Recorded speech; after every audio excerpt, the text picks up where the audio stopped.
Why don't you just lay down for once? Hey, you're gonna hit my camera. Now you don't have a chair. Can you bring this back right here? Thank you. Thank you. Now lay down. No, no, no, no, no, no, no, no, no, no, no, no, no. Blitz. Are you gonna come be in the video? I know. It's just, buddy, bring your bed. Bring it back over here. Yeah, you better bring it back over here. You're not gonna have a seat.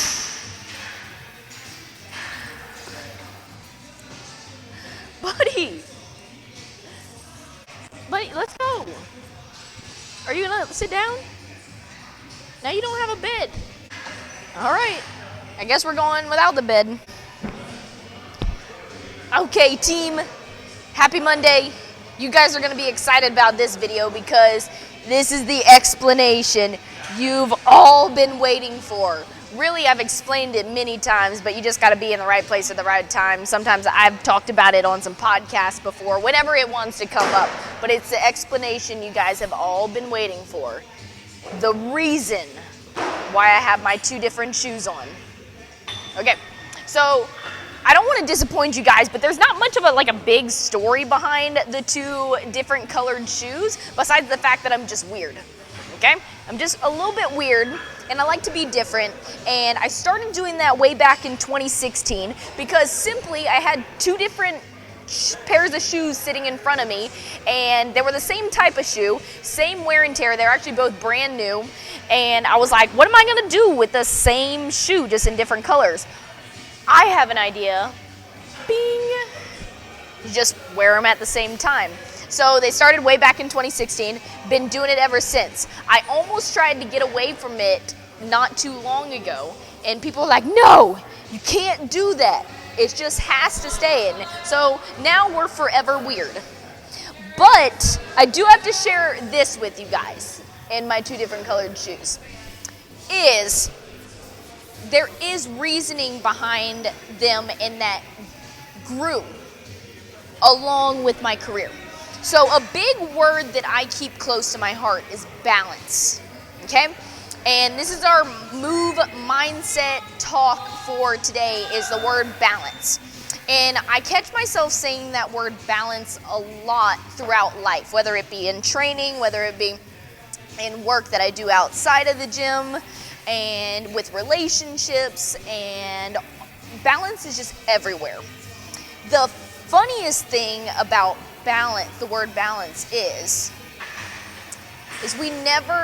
I feel like as human beings and as we're teeter-tottering through life and figuring out life, is that we never find a perfectly balanced spot.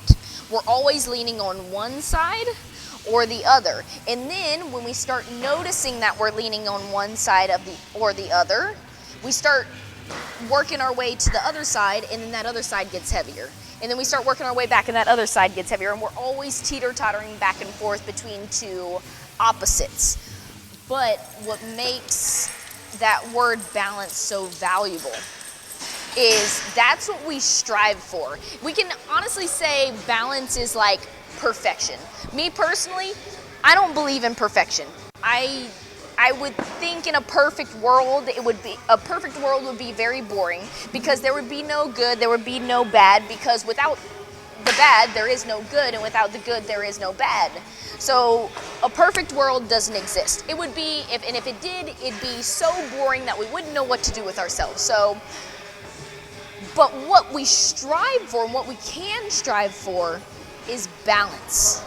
Because, like I said, without the good, there is no bad. Without the bad, there is no good. But the two sides of a picture, when you start using the good, let's use example of good. Good, the word good, other things that go with it is just positive, lightheartedness, happy.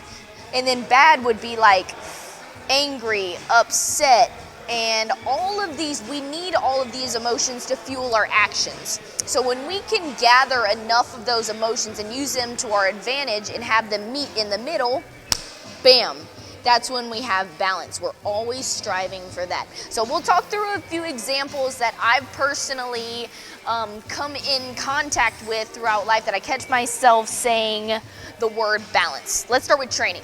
Training, my favorite thing to do. Just go to work, put my head down, grind through reps on reps on reps, and then learn from them. When it comes to training, a big thing that I'm always struggling with is the balance of craziness and in the level of competitiveness that I'm in right now, the crazy side of training of you have to be a little bit nuts to go for these goals and dreams and put in the hours that it takes to get there. But we also have to be very smart with our training and not overwork ourselves, not overdo ourselves, but realize there is an element of, even though I'm trying to be smart and build myself up as a very smart athlete, sometimes you have to get a little bit crazy to see how far you can push your limits. So that's a balancing act that I'm always going back and forth with. But am I being a good crazy? Am I being a bad crazy? Am I being a smart athlete? Am I being a wimpy athlete where I'm bailing out on some things? That's a hard balance I'm always striving for.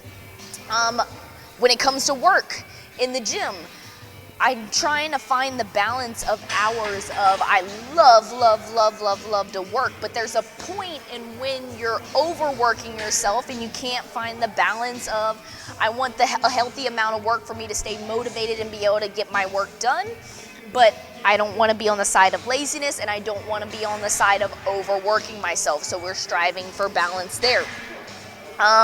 Relationships. Relationships are a big one. The balancing act, I'll use Matt and I as an example, since everybody seems to be so curious about that. Mind your business. Mind your business right away. But I'm an open book. You guys know that, and I'll share about our relationship. Matt and I have these balances and or some similarities and differences in our relationship. I'm very loud, more or less I say I'm the mean one. I'm not afraid to say what I want. I'm not afraid to stand up to people. And maybe loud wasn't the right word, but I'm pretty stubborn in my way. And I'm not afraid to tell people about that. He's very patient, quiet, kind-hearted, doesn't want to hurt feelings, so he's more on the reserved side. He balances me out in that sense, and I balance him out in getting a little bit more of his fiery side out. So relationships, finding a relationships where you guys can recognize your strengths and weaknesses, your personalities, and not change them, but only use them to make you better. That's why I love seeing balance in relationships. I think we balance each other out really, really well, and I hope you guys out there can not even just like your love relationships, but friendships and families and how you balance out through all of those relationships. So that's a big one. But going back to where I started, my shoes represent, I usually have a dark one on and a light one on.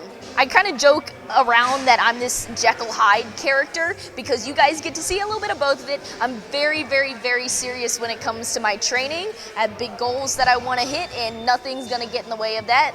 No one and nothing's going to get in the way of that, so I can get really protective of that. And I call that my black-heartedness, is like I love it. I'm very protective of it. But you also need the balance of that lighthearted, fun side. It only works if you're having fun and you're loving what you do. So my shoes kind of remind me of that split down the middle of constantly finding the balance of I'm gonna work hard, but I'm gonna have fun doing it. So I hope you guys can see that a lot through the content that we put out through all of my pages and everything. So what I'll finish with is my challenge for all of us moving through our mindset talks and building that stronger mindset. And when you build a stronger mindset, I feel like it's just having more understanding and more self-awareness in what you're doing. Realizing that everything's not going to be perfect, but learning how to accept the good, accept the bad, and use it in a way that's going to be positive in the outcome. Not letting the bad overwhelm you or take you down or weight you down, and not letting the good get get too high and floating in the sky where you're not able to recognize the hard work and everything. There's balance in that. So everything, I'm a true believer in everything happens to us for a reason. And it's just figuring out what that is. When you can really sit down and assess, like, why did this happen? What caused this to happen? And then go from there. I think we can all be a little bit smarter and stronger up here. So that's my challenge for you guys today, is just be able to recognize the balance between different things that you're doing, different situations that you're in, and then see what side you're leaning towards. Can you improve on one side and the other and bring yourself closer to the middle? Or maybe you're comfortable in that sense and you feel pretty balanced out and enjoy that, be happy about that. And yeah, that's a big word I keep close to my heart. So balance, the two opposites come together, meet in the middle. We're never exactly on that line of balance, though. We're always teeter-tottering on one side, but the closer we can get to that line of perfectly balanced, I think the better we're gonna feel. All right? Hope you enjoyed my little rant at you guys for my Move Mindset Monday, and I hope you guys have a great week and get stronger through your muscles and through your brain. Blitz and I are out. We'll see you guys later. Peace out.